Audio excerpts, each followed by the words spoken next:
teman-teman ya Furi, kali ini kita akan kembali membahas cerita horor atau cerita mistis dari salah satu sahabatnya Kak Furi, yaitu Kak Lala. Nah, jadi Lala ini sendiri merupakan sahabat dari sahabatnya Kak Furi. Nah, dan Kak Furi sudah mengenal dia selama kurang lebih 1 tahun. Sebelum kita mulai ke sesi cerita horornya, jangan lupa subscribe ya YouTube baru Furi Harun, dan komen juga buat kalian yang memiliki cerita-cerita mistis atau horor. Siapa tahu kalian bisa datang dan menceritakannya langsung di studionya Mami Furi. Oke, sebelum cerita ke kisah horornya nih, Lala bisa ceritain background Lala sebelumnya sama teman-teman? Halo, nama saya Lala, saya 7 bersaudara, saya anak terakhir. Kebetulan juga di keluarga baik-baik aja sebenarnya. Keluarga fanatik dari ayah. Cuma pas sudah saya kelas SMA lah, SMA itu saya di keluarga ada masalah, jadi saya larinya bandel untuk main atau apa gitu loh. Jadi kayak clubbing, terus juga kalau pulang juga pas selalu pagi, dari pagi ketemu pagi, terus nongkrong sana sini lah intinya seperti itu. Oh, jadi berarti proses belajarnya nggak berjalan dengan lancar berarti ya, karena lebih banyak mainnya. Jadi Lala ini berarti anak bungsu dari 7 bersaudara. Oke, setelah ada masalah keluarga terus bandel. Nah, terus di masa-masa bandel-bandel seperti itu berlangsung berapa lama itu? Lumayan lama, itu lumayan lama banget Kak Puri. Dari SMA lah sampai kuliah. Dari SMA sampai bertahun-tahun lah intinya. Gitu. Nah, kejadian horornya seperti apa? Itu kebetulan di tahun 2014, 2015. Kebetulan aku juga udah kerja. Pas kerja di Jakarta, ya kan? Aku pas lagi di kosan, udah pulang dari kantor tuh, tiba-tiba ada WA. BBM kali ya? BBM. Aku di BBM tuh, aku disuruh taubat. Yang isinya, kamu harus bertobat, karena nggak ada yang mendukung kamu, gitu. Sampai kapanpun kamu nggak ada yang mendukung, gitu kan? Suruh bertobat. Suruh datang ke masjid lah intinya, suruh bertobat sama Pak Ustadz itu isinya seperti itu. Aku nanya siapa nih, gitu kan? Iya. Nomornya dari nomor acak apa gimana? Kayaknya sih nomor acak deh, aku lupa. Terus aku nanya siapa nih? Terus dia jawabnya seperti itu lagi ke Puri. Jawab yang hal yang sama, aku suruh bertobat. Kata-katanya sama semua. Aku penasaran, aku telepon, karena aku takutnya aku dikerjain orang kan, gitu kan, maksudnya ada yang iseng lah, gitu kan. Aku telepon, ternyata suaranya suara macan. Suara macan lagi mengaum gitu? Tapi itu kayak macan itu kayak di depan muka aku. Suaranya kenceng, bener-bener kenceng. Sampai handphone pun aku lempar, karena aku takut gitu kan. Tiba-tiba, aku matiin kan, aku lempar. Dia ini lagi, BBM lagi dengan kata-kata yang sama, diulang-ulang. Aku tanya, ini siapa ya? Kamu nggak perlu tahu siapa saya. Terus udah gitu, saya juga ada sebelah kamu, ya kan? Terus aku masih penasaran dong, gitu kan? Kamu sebenarnya siapa sih? Dia sebutin sih, Syekh Jafar Shiddiq, gitu kan? Oh, ditulis sama dia, Syekh Jafar Shiddiq. Terus udah gitu, tiba-tiba bunyi telepon, aku angkat. Tapi suara maung lagi. Suara maung lagi. Terus akhirnya aku minta tolong sama kakak aku kan. Cuman aku nggak ngasih tahu isinya, tentang isinya. Iya. Terus akhirnya aku kasih nomornya ke kakak aku, besoknya ditelepon, tapi suara kayak orang Jawa yang udah tua gitu Kak Puri. Oh, kalau sama kakak pas ditelepon suaranya suara bukan orang. Suara macan. Oh, suara orang. Bilangnya seperti apa sama kakak? Kakak tanya, semalam WA adik saya nggak, dia bilang itu kan. BBM adik saya nggak, dia bilang, saya nggak telepon siapa-siapa, saya nggak BBM siapapun, dia bilang gitu. Tapi orangnya orang kayak kolot gitu. Gitu. Jadi kalau pada saat hubungin sama kakak beneran orang normal aja ya. Orang normal. Berarti kakak sempet nyangka kamu bohong nggak apa halu gitu? Jangan-jangan lu halu? Nah, kalau kakak mikirnya aku dikerjain sama orang juga gitu. Diisengin lah intinya. Diisengin. Gitu. Nah, setelah peristiwa itu kemudian apa yang terjadi dalam kehidupan Lala? Tetap sih, maksudnya aku seperti biasa, cuman kayak tiba-tiba tuh kayak di kosan kayak ada yang liatin, seperti kayak nunjukin lu tuh nggak berubah-berubah ya, intinya seperti itu. Karena aku prosesnya lama juga tuh untuk berubah, gitu. Dari dia kirim BBM sampai akhirnya Lala bener-bener berubah ya, nggak main malam apa, itu berapa lama? Ada setahun. Oh, setahun. Aku proses. Cuman kayak aku kayak diperhatiin aja loh Kak Puri. Sama orang itu gitu loh, kayaknya dipantau. Gitu. Nah, pada saat dia udah bilang bahwa dia itu adalah Syekh Jafar Shiddiq, Lala cari tahu nggak ke keluarga?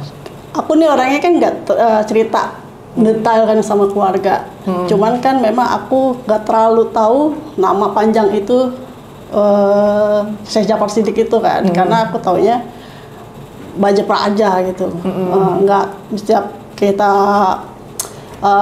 jarah pun ya aku tahu ya cuman itu aja namanya. Coba pas aku lebih detail lagi, loh ini Jafar Shiddiq gitu kan, ini berarti si Bajepranya gitu. Iya. Jadi buat teman-teman yang belum mengetahui Mbah Jepra atau Syekh Jafar Shiddiq ya, jadi ini berdasarkan cerita turun temurun. Kalian mungkin bisa datang ke makam keramat ya di Kebun Raya Bogor, ada makamnya Mbah Jepra atau nama aslinya Syekh Jafar Shiddiq, dan beliau ini memang sering menyerupai sosok harimau atau macan. Nah, Lala ini adalah salah satu dari garis keturunannya gitu ya lah.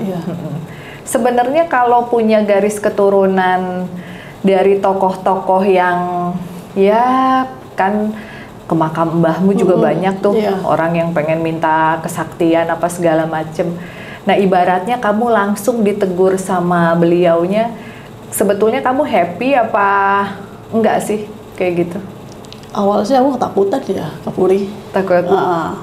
Tapi kesininya aku kayak, oh yaudah notice lah Mbak Jepra selalu ada di dekat aku gitu kan. Jadi sering kayak suka ngasih tahu sih kalau ada sesuatu yang tidak bagus, sebenarnya dikasih tahu. Ini tuh gini-gini, cuman akunya kayak jadi kayak udahlah gitu. Cuma udah sering beberapa kali kayak kucing aku dikasih tahu nih waktu itu di depan rumah, masukin jangan sampai hilang gitu kan. Cuman aku cuekin aja gitu, besoknya hilang kayak gitu. Udah berapa kali lah gitu. Kayak misalnya ada temen nggak bagus gitu, udah dikasih tahu. Dikasih taunya dengan cara kayak gimana? Kayak tiba-tiba kayak kita kasih tahu aja gitu loh. Cuman akunya nggak notice aja, maksudnya udahlah gitu.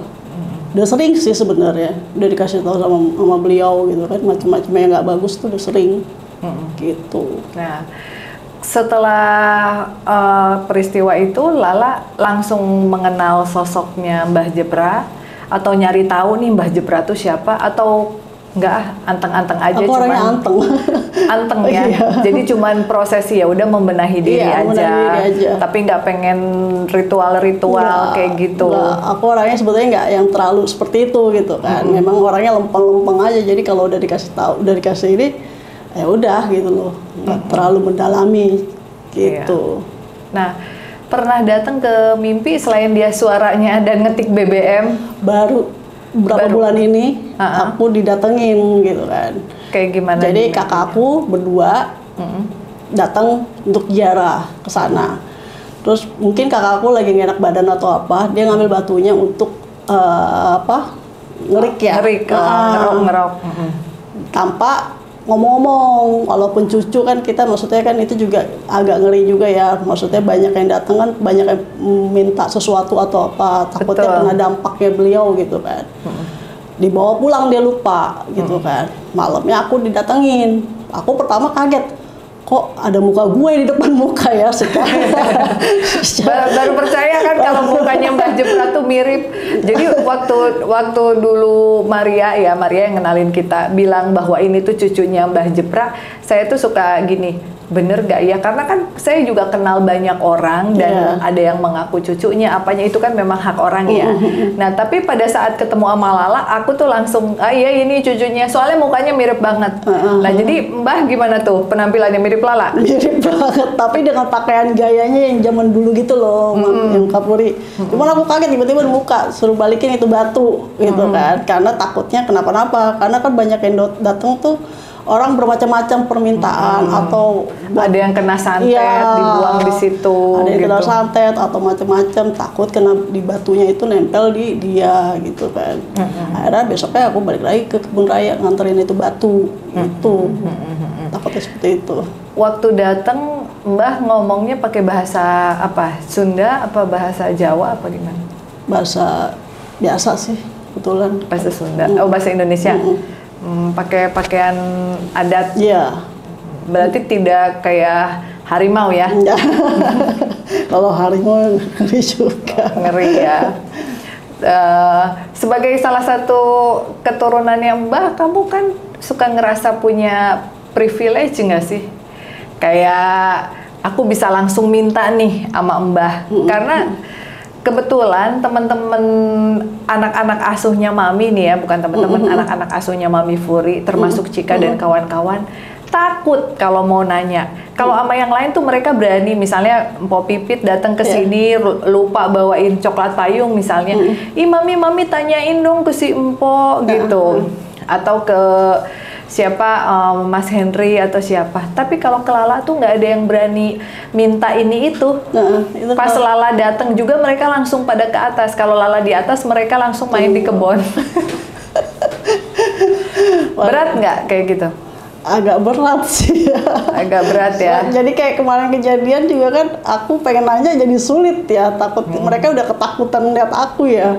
Kayak kemarin si Cika gitu kan, udah takut duluan gitu. Jadi kayaknya aku ya udahlah ya, aku nggak usah nanya gitu kan. Gitu. Kalau yang sering pernah ada anggota keluarga mungkin yang pernah memiliki pengalaman dengan Mbah Jepra juga ada. Selain Lala, apa kakak itu? Aku sih, dia lebih banyak kayak kejadian misalnya dia suruh datang, dimimpiin suruh datang ke ziarah untuk datang, terus kita suruh sholat di yang musolahnya kecil itu, kita suruh sholat, tiba-tiba yang pas kita lagi sholat itu tempatnya kenceng banget, kayak kita kayak gempa tapi kita tetap aja sholat gitu. Itu sering sih yang kakak aku yang perempuan suka datang. Terus juga pernah kakak aku kan yang kayaknya dia kena santet, itu dia nggak bisa bangun, kayak stroke, tapi bukan stroke. Akhirnya kakak aku datang ke sana untuk naruh air atau didoain buat dia minum. Prosesnya memang beberapa hari lah gitu kan. Akhirnya sembuh. Sembuh. Jadi teman-teman dulu Lala pernah nanya nih ke Mami Furi, ini gimana ya kakakku kayaknya disantet orang gini.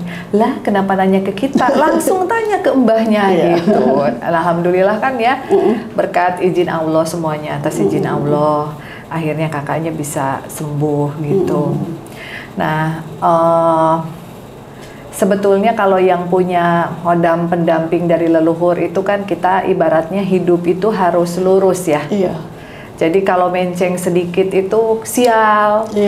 Nah, pernah mengalami kesialan apa aja nih yang nggak bisa dilupain? Kesialan sih nggak ada ya, Mam ya. Alhamdulillahnya. Cuman teguran aja. Teguran, kayak gitu. aku lebih banyak kena teguran sih sebenarnya. Kalau kesialan setiap kenalan nggak pernah jadi. Ya, itu kayak di filter ya. Kayaknya itu kamu tuh harus dapat suami yang seperti ini, harus kayak dia banget gitu. Makanya kemarin merayu untuk please. Maksudnya jangan terlalu difilter lah. Maksudnya kayak seperti itu sih kemarin pas datang ziarah juga gitu. Kalau paling lama hubungan berapa lama? Aku baru sih 4 bulan, karena banyak tiba-tiba yang hilang dan akunya juga tiba-tiba ilfil kayak gitu, seperti itu aja sih, Mam. Jadi nggak pernah lama ya? Nggak pernah lama. Kalau yang sama Mami Furi kenalin waktu itu berapa lama? Dalam 1 detik udah deh. Wah itu mah tercepet itu mah, baru kenal sedetik udah langsung goodbye. Iya. Nah kalau menurut Furi nih ya secara pribadi, Mbah Jepra itu kan penyayang, tegas ya, namanya Panglima ya, tegas. Nah kalau menurut keluarga nih cerita-cerita kan pasti suka diceritain dong sama ibu atau bapak gitu. Kita tuh keluarga keturunan dari Mbah Jepra atau apa gitu. Ada hal-hal khusus yang dilakukan kalau misalnya selamatan, ruatan dan lain sebagainya nggak? Nggak ada sih. Cuma paling kita suruh sebelum ibu meninggal juga selalu dikasih tahu ziarah ke uyut-uyut. Jangan lupa karena memang dari kecil kan kita selalu ziarah kan Mam, gitu loh. Ke Mbah Jepra, Mbah Dalem gitu kan. Kita selalu ziarah. Jadi sampai sekarang juga kita jalankan gitu itu. Karena kalau kita lupain nggak ziarah juga dapat teguran kayak kemarin aku di mimpi itu kena teguran juga. Oh kenapa nggak suka datang gitu?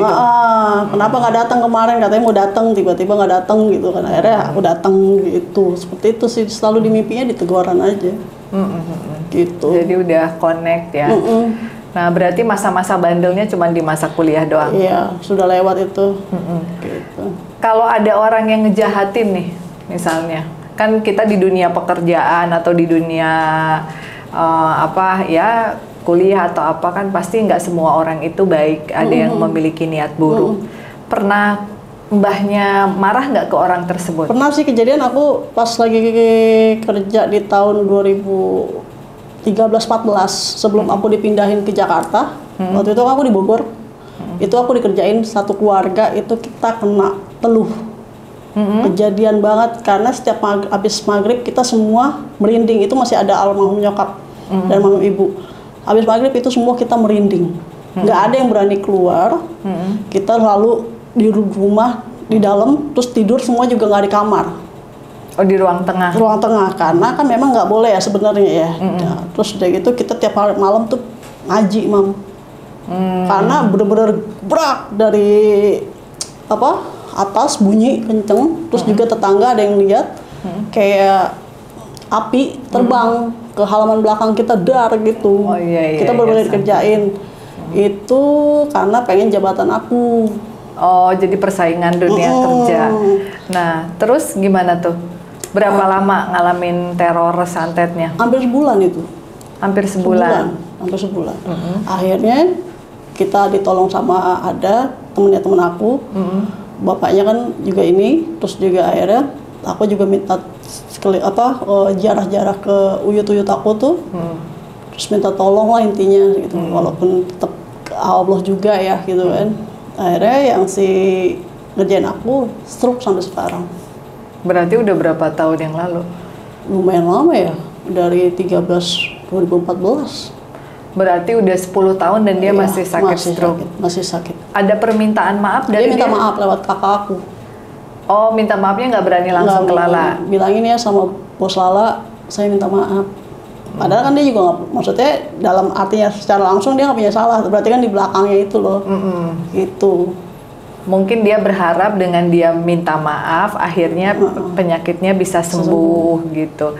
Terus Lala udah ngemaafin dia belum? Sebenarnya sih pas kejadian itu berlangsung juga saya udah maafin, lalu biarin aja lah, biar Allah yang balas lah, intinya seperti itu ya.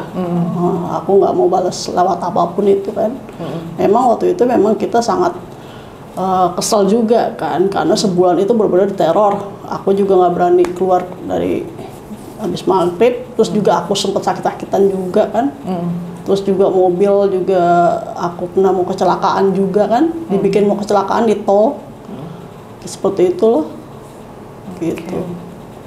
Jadi Mbah banyak membantu tanpa harus beli hodam. Udah punya hodam pendamping sendiri dari leluhur.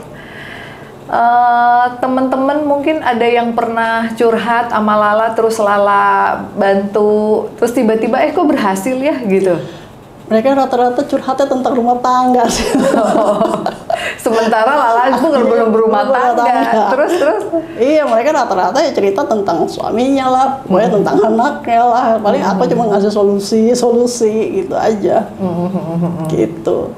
Mungkin nextnya pengen jadi spiritualis karena kan ada garis keturunan dari Mbah ya. Biasanya kalau ada garis keturunan dan kitanya memang mau, Kakak ya, aku sih. ada jalannya. Oh, kakak aku yang kepingin banget karena juga dia kuat banget gitu loh. Kalau aku ya masih belajar juga lama mesti seperti itu. Kalau ngobatin orang pernah nggak? Kakak aku yang pernah. Oh, kakak ya. Iya. Jadi kalau Lala mungkin belum nyoba, Iya, belum berani. nyoba, belum berani. Kalau kakak ngobatin orang dengan treatment kayak gimana? Dengan cara dia jikir, Oh, jikir. air seperti itu. Bisa nyembuhin temennya juga pernah. Gitu. Sakit apa tuh?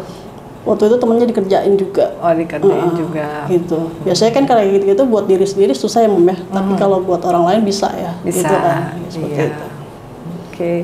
Jadi ya ada hikmahnya pasti gitu ya. Tapi kamu kadang suka kepikiran gak nih kalau lagi kesel banget sama orang kayak, gua doain lu gitu. Pernah kejadiannya baru-baru kemarin, cuman aku inget Kapuri, jangan pernah ngomong yang asal-asalan, takut kejadian. Karena pernah aku bilang, Bajepra tolong ini, cuma aku tarik lagi, aku takutnya kejadian di orangnya, tapi kejadian juga sih orang itu ketipu. Iya. Tapi orangnya masih hidup. Masih hidup, tapi dia ketipu. Oh, ketipu. ketipu sama orang. Padahal sudah ditarik, nggak usah deh Mbak gitu. Seperti itu sih. Iya. Pokoknya yang penting mah kita berbuat baik. Iya. Kalau apa namanya kalian berbuat jahat sama orang, meskipun orang itu nggak punya hodam pendamping ya, misalnya jahatin aja si ini, dia mah kayaknya nggak ada hodam pendampingnya. Itu nanti kalian juga bisa dapat karma tetap dari Tuhan kalau ngejahatin orang. Nah, biasanya kalau yang ada didampingi oleh leluhur-leluhur ya memang leluhurnya kadang suka marah gitu ya. Harapan Lala ke depannya nih kalau dari ke makam ya, karena kan gini, Kafuri itu suka nanya-nanya ke orang yang ke makam. Pada ngedoa apa sih gitu kan ya, pada hakikatnya kita tetap berdoa meminta kepada Allah gitu ya, tawasulan doa di makam untuk mendoakan para leluhur gitu. Cuman kan suka ada orang yang pengen kesaktian, pengen jodoh, pengen punya anak. Nah kalau Lala sendiri tujuannya ke makam Mbah Jepra aku sih pengen ya selalu sehat satu, terutama terus jodoh. Karena kan masih long distance nih dari Allah gitu kan. Cuman aku selain minta sama Allah juga minta tolong sama Mbah Jepra gitu kan, sama uyut-uyut aku juga gitu kan, untuk disegerakan, temukan gitu. Paling aku sih itu aja sih. Selain mungkin kakak aku mungkin ada juga yang lain gitu sih. Tapi dari awal kita ketemu sekarang auranya Lala itu meskipun pas awal ketemu juga udah pakai kerudung ya.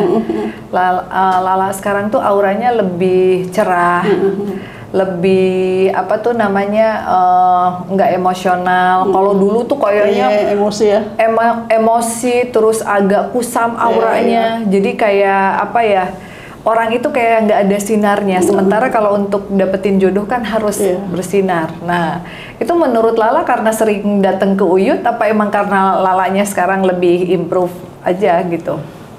Ya satu air wudhu, terus dua ya sering ke Uyut sih, minta sumur, ada kan sumur 7 juga kan, terus sumur yang di apa dekat kuburan Uyut di Depok. gitu kan. Iya. Oke. Gitu sih. Nah, buat kamu yang ngerasa auranya kusam, pengen mandi juga ada sumur 7. Di sana juga ada ruangan Eyang Semar dan ada Mbah Jepranya juga. Jadi itu di sumur 7 Vihara Gayatri Depok ya. Nah, sekarang kegiatannya Lala apa, kesibukannya? Aku sekarang di travel umroh. Oke. Jadi buat teman-teman yang pengen umroh nih, mau nanya-nanya list harganya dan lain sebagainya, jangan takut ketipu ya, karena kemarin juga baru berangkat ya. Nanti kalian bisa hubungi Instagramnya Lala ya berikut ini. Atau mungkin pengen nanya-nanya masalah Uyutnya, karena Uyut Jepra itu banyak sekali ya pengikutnya. Jadi kalau di makam itu banyak yang tawasulan, banyak yang meminta sesuatu sama beliau gitu. Nah, kamu mau nanya-nanya langsung sama Lala juga bisa gitu. Udah bisa nerima konsul belum? Bisa. Bisa kan? Nah, terawang udah bisa belum? Insya Allah. Insya Allah. Nah, kalau Kak Furi di terawang ya. Sudah tahu lah. Kak Furi jangan jual barang-barang palsu. Habis dapat teguran ya. Habis dapat teguran. Nah, kalau itu intermezzo. Nah, oke, itu kan adalah kejadian yang menakutkan, dan kalau dipikir pakai akal sehat tuh kok kayaknya rada aneh ya. Leluhur yang udah lama meninggalkan kita, udah ratusan tahun, tapi bisa BBM, bisa ada suara harimau, kan tidak bisa diterima oleh akal. Tetapi itulah yang akhirnya membawa perubahan di dalam kehidupannya Lala gitu. Jadi istiqomah gitu, akhirnya berhijab. Nah, kalau pengalaman lain yang nggak bisa dilupakan, misalnya kamu pernah lihat sosok apa aja nih di luar dari sosok Uyut? Macam-macam sih, Mam. Aku udah pernah lihat Gondoruo. Terus itu pernah kejadian waktu rumah aku masih di Jakarta. Itu aku kelas 1 SMA. Kalau zaman dulu mungkin kan di ruangan TV kita ada kasur ya. Ya, rame-rame gitu kan. Aku sama kakakku tidur berdua gitu. Cuman pas aku lagi tidur, kebetulan lagi madep sana, lagi madep ke kiri ya. Tiba-tiba tangan berbulu itu nempel di perut aku, kan berasa ya, Mam ya. Terus aku langsung nengok ke atas gitu. Cuman pas aku lihat tuh tinggi sosoknya, terus udah gitu matanya merah, giginya caling. Iya, serem banget dong. Nah, nggak lama dia gigit ini aku nih, Mam. Gigit kepala? Bagi kepala. Aku udah baca-bacaan yang kayak macem-macem baca tuh aku baca semua. Itu masih nggak mempan. Sampai aku tetap baca, akhirnya dia hilang. Gitu. Itu berasa banget, bulunya itu yang nempel di perut tuh berasa banget. Tapi waktu digigit ada dampaknya? Besoknya masih berasa. Kayak gigi caling itu masih berasa kayak berlobang gitu. Aku cerita sama ibu juga kan. Terus kamu diobatin? Sama ibu. Sama ibu diobatin, tapi nggak kenapa-kenapa? Nggak kenapa-kenapa. Besoknya kejadian lagi ada. Terus? Seperti itu juga. Aku sama si sosok yang sama? Si yang sama, Gondoruo juga. Aku ditendang pas lagi tidur, dibangunin. Cuman dia nggak sampai gigit juga, sampai aku langsung teriak gitu. Itu zaman Lala lagi bandel apa lagi sebelum baik? Bandel. Oh, sebelum bandel. Sebelum bandel. Naksir kayaknya genderuwonya ya. Nah, kebetulan memang kalau kata tetangga juga depan, kejadiannya sama. Ada anaknya juga seperti itu di zaman Gondoruo. Jadi memang depan rumah kita tuh ada kantor IO. Kayaknya memang dia kurang maju, jadi kayak kita kena tumbal. Seperti itu.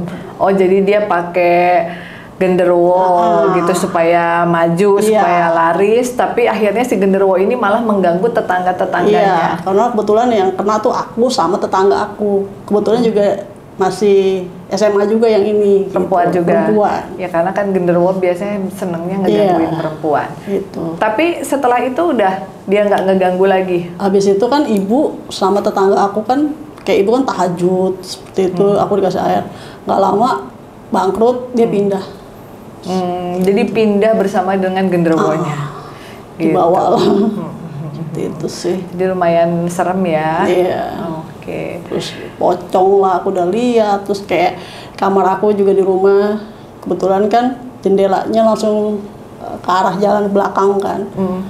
Aku lihat kakakku lewat nih, tapi di belakang ada orang lagi. Tapi aku tanya, lu sama siapa gitu kan? Terus dia bilang, enggak, aku sendiri. Tapi ada yang ngikutin dia. Sering aku lihat seperti itu gitu. Sering. Oke. Berarti Lala ini juga tergolong sensitif ya, bisa melihat, bisa berkomunikasi kayak gitu.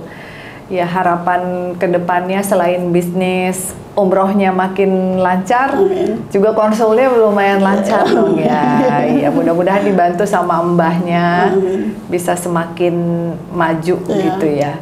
Berarti menurut Lala oke lah ya punya leluhur yang perhatian dan mengingatkan. Banget. Daripada dicuekin. Ada yang jaga lah intinya seperti itu. Iya. Jadi aku juga pulang pagi. Ini juga aman-aman aja sih, Man. semua. Berarti sekarang pulang pagi juga kan? Emang dari dulu sih emang aku suka pulang pagi. Pulang pagi gitu ya. kan. Orang juga mau ngegodain lu juga males sekali kayaknya, serem duluan. Wah itu cewek apa bukan katanya nih. Ininya yang kelihatan udah ada Beda. harimau-harimaunya. Iya. Oke. Oke teman-teman, itu tadi cerita dari Kalala ya. Yang Kalala ini emang apa, karena keturunannya Mbah Jepra, jadi memang dijagain. Nah untuk kamu nih yang misalnya kamu juga punya pendamping dari leluhur, misalnya orang tua kalian keturunan siapa dan pernah ditegur juga sama seperti Kalala, kamu bisa share di Instagram ya, by DM ke Instagramnya Furi Harun atau bisa di kolom komentar. Jadi apabila cerita kalian menarik, Kak Furi bisa undang nih ke sini, ke studionya Furi Harun untuk sharing cerita. Oke Lala, makasih banget ya. Sama-sama. Mudah-mudahan kedepannya dapat jodoh. Iya. Doain ya guys. Doain guys ya. Atau mungkin ada yang single ya. Tapi jangan macem-macem ya, tahu sendiri kan resikonya mbahnya. Oke teman-teman, silahkan ya share di sebanyak-banyaknya ceritanya ke teman-teman kalian, subscribe. See you on the next episode. Bye bye.